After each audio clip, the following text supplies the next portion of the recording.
Professor Manoj ji Jha सांसद, इन्होंने health के ऊपर जो चर्चा रखी है उसमें मैं सम्मिलित हो रहा हूं। और हेल्थ की डेफिनेशन तो की जाती है कि वेलबींग होना चाहिए, that should be the mental and physical wellbeing, emotional and spiritual wellbeing. और डिसीज यानी कहा जाता है कि जिसमें ईज नहीं है, डिस ईज। लेकिन आज तो मुझे सदन में दिखा कि झूठ बोलने की भी बीमारी कुछ लोगों को लग सकती है। और इतनी बड़ी Yes. No, I'm not allowing. Is it a point of झूठ order? बोलने की बीमारी जिसकी Is it a हो, point of order? Unparliamentary. Continue, please. Address the गलत chair. जानकारी Address the chair. भी हो सकती है, जिसको कुछ लोग झूठ भी बोलते हैं। Please. तो ऐसी बीमारी रही तो उनका भी इलाज बहुत जल्दी करना बहुत जरूरी है। सभापति महोदय, कोविड का जो पीरियड था, इस सबके लिए बड़ी टेस्ट थी। इस सबके लिए यानी डॉक्टर्स रहे, हेल्थ पर्सनल रहे, पॉलिटिशियन रहे, एडमिनिस्ट्रेटर रहे, इस सबके लिए बहुत बड़ी टेस्ट थी। क्योंकि 100 साल के बाद में पैंडेमिक आता है। एंडेमिक, एपिडेमिक बहुत बार आता है, लेकिन आपको पता है कि 1920 उस वक्त पैंडेमिक आया था, 1820 में पैंडेमिक आया था, और अभी 2020 में पैंडेमिक आया था। और पैंडेमिक आने के बाद में पूरे दुनिया के देश गड़बड़ा जाते। जो भी कितनी भी अच्छी हेल्थ केयर फैसिलिटी हो, ऐसे भी देश, यूके की फैसिलिटी रही, वहां पे भी वेंटिलेटर नहीं मिले, वहां पे भी एडमिशन के लिए लाइन लगती थी। यूएसए में भी वही परिस्थिति थी। और इनिशियल प्रॉब्लम तो ऐसा था कि एग्जैक्ट इंफॉर्मेशन डॉक्टर लोगों को भी नहीं थी कि कौन सी ट्रीटमेंट करना है। अब ऐसे वक्त जब कंफ्यूजन ज्यादा रहता है, ऐसे वक्त जो कंट्री को लीड कर रहा है, WHO जो गाइडलाइन दे रही है, या यहाँ की आरोग्य संस्था जो गाइडलाइन दे रही है, वो अच्छे से नीचे तक फॉलो करने का काम, फॉलोअप करने का काम जो हेल्थ केयर सिस्टम करती है, वो सक्सेसफुल रही तो डेफिनेटली हेल्थ का राइट मिल गया लोगों को, ऐसा बोल सकते हैं। सभापति महोदय, मेरा अनुभव ऐसा है कि मैं ग्रामीण इलाकों में रहता हूं, और पहले एपिसोड में और दूसरे इसमें थोड़ा फर्क था। लेकिन पहले वक्त इंफॉर्मेशन नहीं थी, लेकिन मैसेज हमारे आदरणीय पंतप्रधान नरेंद्र जी मोदी द्वारा आखिरी तक पहुंचाया गया था कि आपको सेफ डिस्टेंस रखना है, आपको हाथ धोना है, आप कांटेक्ट में आ गए, आपने मास्क नहीं लगाया तो कोरोना होने की संभावना ज्यादा है।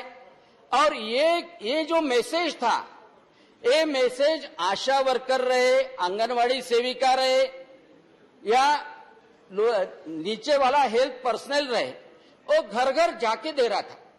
ये डोर टू डोर सर्विस जो है, यही हेल्थ में सबसे इंपॉर्टेंट है। और उसमें सबसे इंपॉर्टेंट कि उसके बाद में प्रिवेंशन के लिए माननीय पंतप्रधान जी ने बार बार बोला कि हम इंडिजिनस वैक्सीन बनाएंगे, हमारे यहां पे हम वैक्सीन बनाएंगे, हम ऑक्सफर्ड से मदद लेके वैक्सीन बनाएंगे। कोवैक्सीन भी बनी, पुणे में भी बनी, कोविशील्ड बनी। अब ये वैक्सीन बनने के बाद में मुझे इसलिए दुख लगा उस वक्त कि कुछ लोग ऐसे थे भारत में कि उन्होंने बोला कि मोदी वैक्सीन है, हम नहीं लगाएंगे, मोदी वैक्सीन है, हम नहीं लगाएंगे। अरे, ये लोगों ने तो पूरे भारत के जनता की माफी मांगनी चाहिए, क्योंकि एक बहुत बड़ा तबका ऐसा था कि वो बड़े नेता ने जब बोला कि ये मोदी वैक्सीन है, हम नहीं लगाएंगे, तो एक 20% तबका भारत का ऐसा था कि उन्होंने भी सोचा कि ये मोदी जी का वैक्सीन है, हम नहीं लगाएंगे। पैंडेमिक में सबसे इंपॉर्टेंट है जो लोगों का इन्फ्लुएंस रहता है, वो लोगों ने पूरे देश के साथ में चलना जरूर रहता है। यानी जो नेता है, जो अभिनेता है, जो की पर्सन हम बोल सकते हैं, उसको सबसे पहले वैक्सीन लगा तो नीचे वाले को भी लगता है कि वैक्सीन लेना बहुत जरूरी है।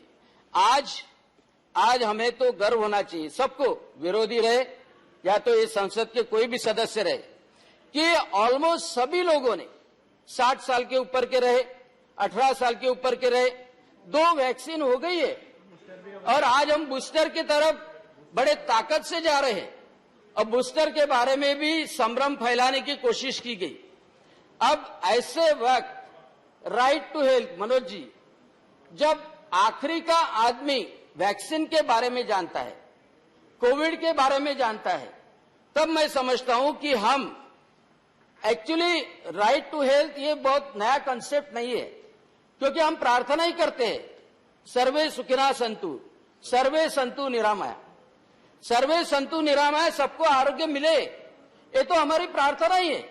तो उसकी वजह से ये आप बहुत नया कंसेप्ट बता रहे, ऐसा नहीं है।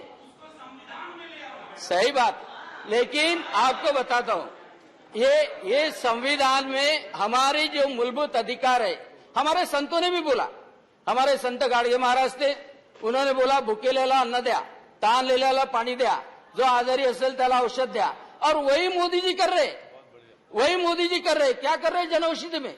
आपको पता है कि नॉन कम्युनिकेबल डिसीजेस है, डायबिटीज है, हाइपरटेंशन है, एक दिन की दवाई 100 रुपए के ऊपर होती, और 100 रुपए की दवाई वो 40 रुपए में मिले, 30 रुपए में मिले या 10 रुपए में मिले, तो 300 रुपए महीने में वो हाइपरटेंशन कंट्रोल कर सकता है। अब ये बात क्यों ख्याल में नहीं आती? अच्छा, आयुष्मान योजना के बारे में बताता हूं। एक्चुअली ये हेल्थ जो सब्जेक्ट है, ये स्टेट के इसमें आता है, ये कॉन्करेंट सब्जेक्ट नहीं है।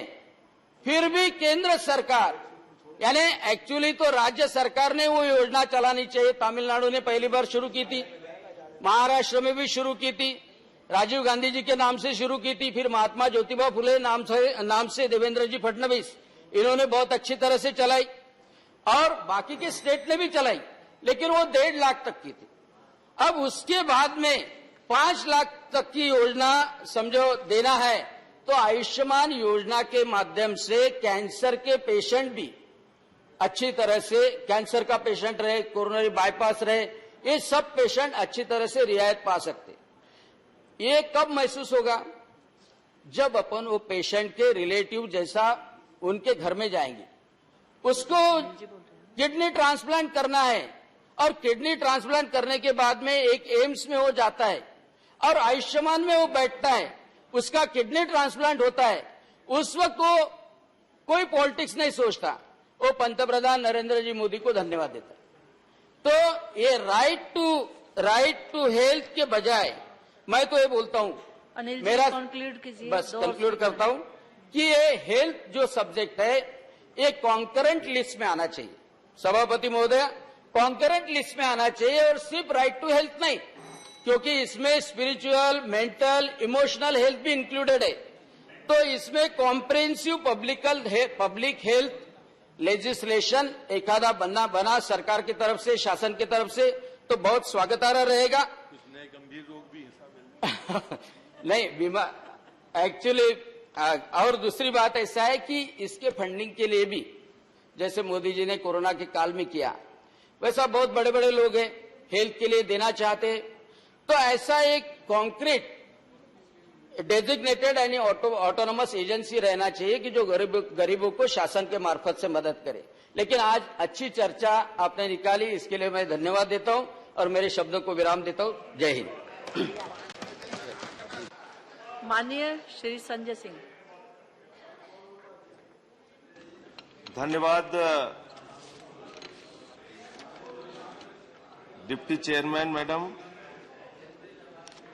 आपका मैं हृदय से आभारी हूं कि आपने इस महत्वपूर्ण विषय पर मुझे अपनी बात कहने का मौका दिया, और मैं आभारी हूं मनोज झा जी का कि वो एक महत्वपूर्ण बिल राइट टू हेल्थ का लेकर आए। मैडम, इस देश में जब ये महसूस किया गया कि लोग भूखमरी का शिकार हो रहे हैं, भूख के कारण